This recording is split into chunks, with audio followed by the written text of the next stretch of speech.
So today, I'd like to talk to you about why we quit our exercise programs and what we can do about it. Before I get into that though, I'd like to give you a little bit of background.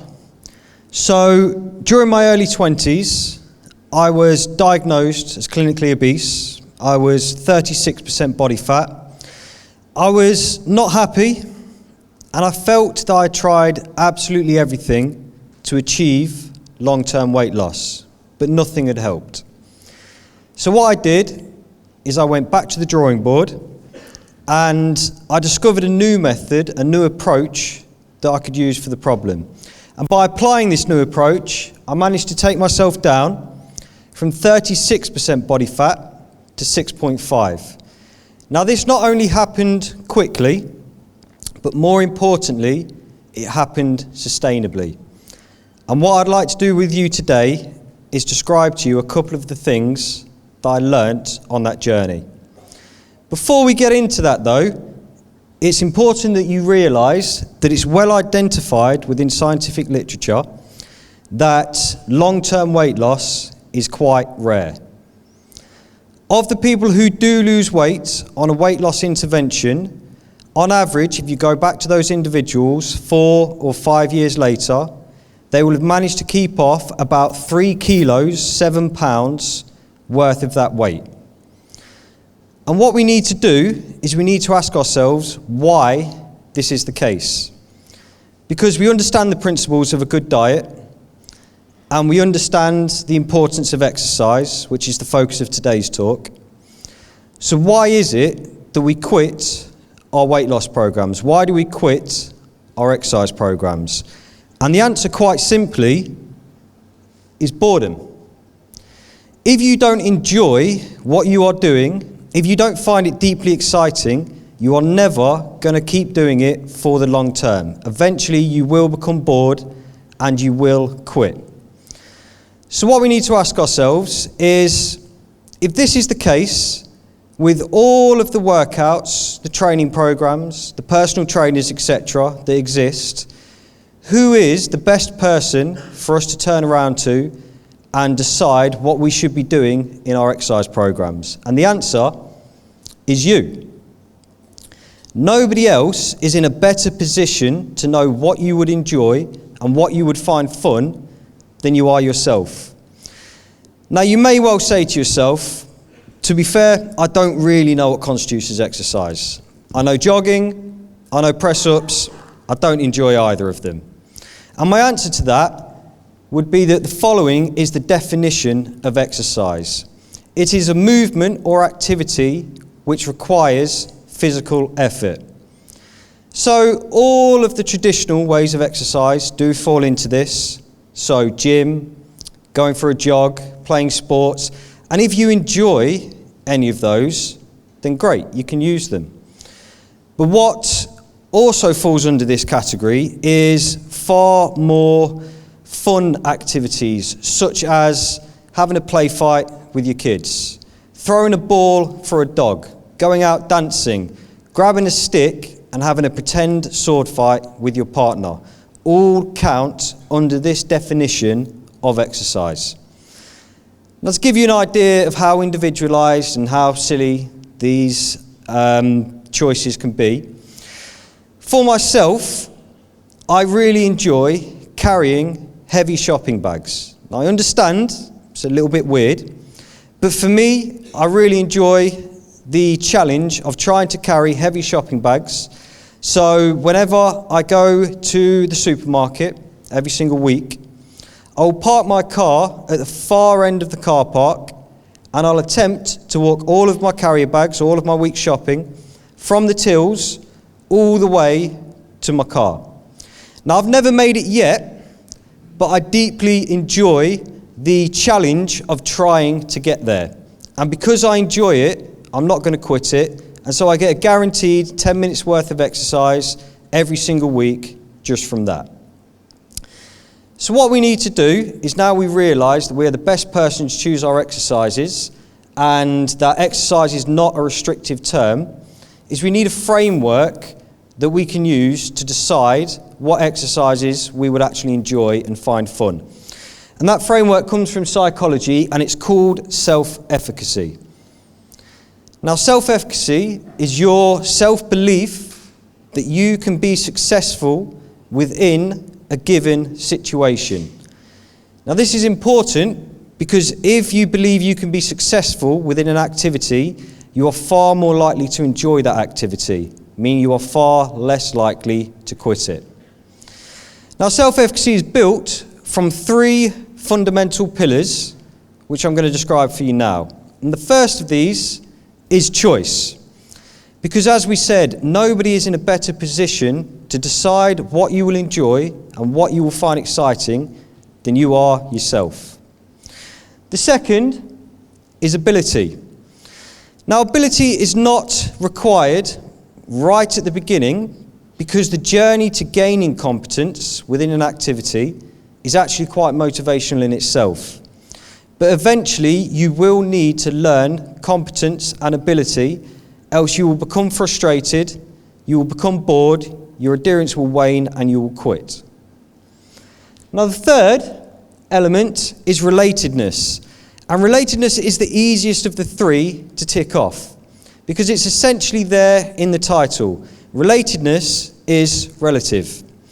So, for example, maybe you decide to use fencing as your chosen sport. Now, this could be because you need to defend your spouse's honour. Alternatively, you might want to get involved in battle reenactments. But possibly, you just watch Game of Thrones and you think sword fights are cool. All of these will allow you to relate to the activity. Now, of the three, the most important, the one we must focus on, is choice. Because as we said, relatedness is relative. Ability can be gained. But choice has far less grey area. You would either choose to do an activity or you wouldn't.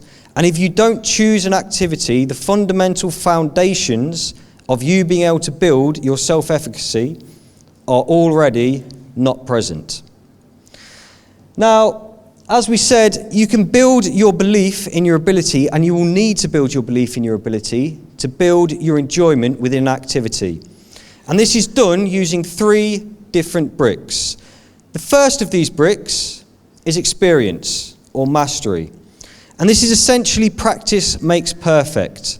The more you do an activity, the greater your belief in your ability to successfully perform that activity.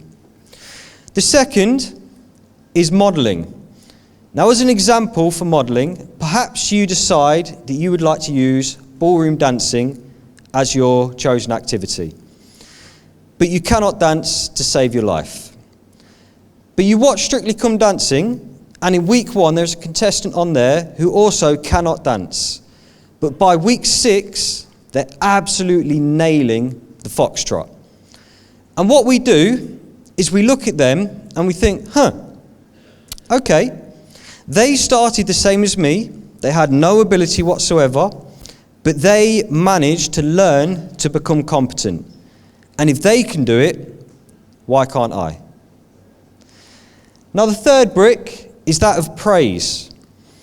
Now, praise can either come internally, so you can tell yourself that you did a good job there, or it can become from externally. So maybe a partner or a loved one or a coach says to you that you did a good job. Now, by using these three bricks, we can build our ability, build our belief in our ability, which has been proven multiple times within scientific literature under the theory of self-determination. The activities that we have self-efficacy within, so those that we have ability in, that we choose and that we can relate to, we will internalize our motivation for. Now, this is absolutely imperative to your adherence because nearly everybody starts in external motivation. And external motivation could be a reward. I'll buy myself X if I achieve goal Y. And it can also be pressure. Now, this can be self-pressure. For instance, you may have a holiday coming up and you think, I want to lose some weight because I want to look incredible when I'm strutting down the beach. But alternatively, it can come commonly from external pressure, which could be your partner putting pressure on you to do some exercise because they worry about your health. Now, external motivation works perfectly well for short-term goals, but for long-term goals, it is completely useless. So what we need to do is we need to build ourselves from external motivation using the principles of self-efficacy until we reach internal motivation. And the reason that this is so powerful is because if somebody asks you why you do an activity that you have internal motivation for, your answer will be, because I love it. Because I have a deep enjoyment from it. And if an activity you deeply enjoy, the chances of you quitting that activity are greatly reduced. Now, there is one other element that can lead to boredom that I would like to discuss with you today, and that is repetition. If you repeatedly keep doing the same activity, regardless of how much you love it, eventually it will start to grind on you, and you will find that you get bored, your adherence wanes, and you quit. Now, the way we want to beat this is by creating variety within our training programs. And so I suggest that you grab a piece of paper, you grab a pen, and you sit down and you brainstorm every single activity you can think of that you either have self-efficacy within or you could build self-efficacy in. Now, you may well only be able to come up with one or two different activities, or you may wish to further expand the list of activities that you create. And the way that we do this is from another principle, which is called self-efficacy transference. And this is essentially taking your self-belief from one activity and moving it to related activities. Now, how you relate activities is highly individual. It depends on your own thought processes, but I'm going to give you a bit of an example. This individual has decided to use ballroom dancing as their chosen activity. Now, they very much enjoy it, but over time, it starts to become a little bit repetitive and a little bit boring. So what they think to themselves is, okay, ballroom dancing requires me to be in control of my own body. I need to perform predetermined movements, and I need to have good balance. And these are all also elements that you find in martial arts. So I'm going to give karate a go. They try out karate, they love that as well. And what they realise later down the line is that both of these initial sports or these activities require them to be in control of their own body weight. So they start to use body weight training, press-ups, squats, lunges and the like. And as their confidence begins to increase with the body weight training, they start to add external weights, such as barbells, dumbbells, things like this, moving them into weighted resistance training. Now, as you can see, through fairly logical steps, we've had a lost in translation effect where we've gone from ballroom dancing all the way through to weight training. Now, as I said, the way that you do this will be highly individual to you. But if you apply this principle of self-efficacy transference, you will find that you end up with a huge spider diagram filled with activities that you either have self-efficacy within or within which you can build self-efficacy. And this will allow you to create variety around your training programs, meaning you're far less likely to get bored and your adherence is likely to stay a lot higher, which will allow you to reach your goals. So in summary of what we've spoken about today, number one, you are the best person to choose what exercise and activities you would like to do, keeping in mind that exercise is not a restrictive term. Number two, those exercises that you will enjoy are the ones within which you choose, you have ability, and you can relate to. And number 3, you can beat boredom through repetition by using self-efficacy transference to take your self-belief from one activity to closely related activities.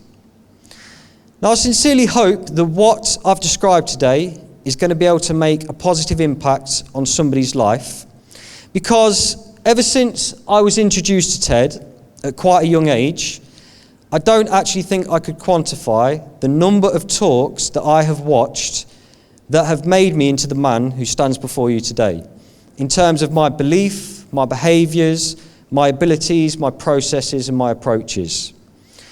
And I'm truly grateful to have been given the opportunity to stand up here today, to share my own idea, and hopefully to make a difference to somebody else's life. I thank you for your time, and I hope you have a wonderful day.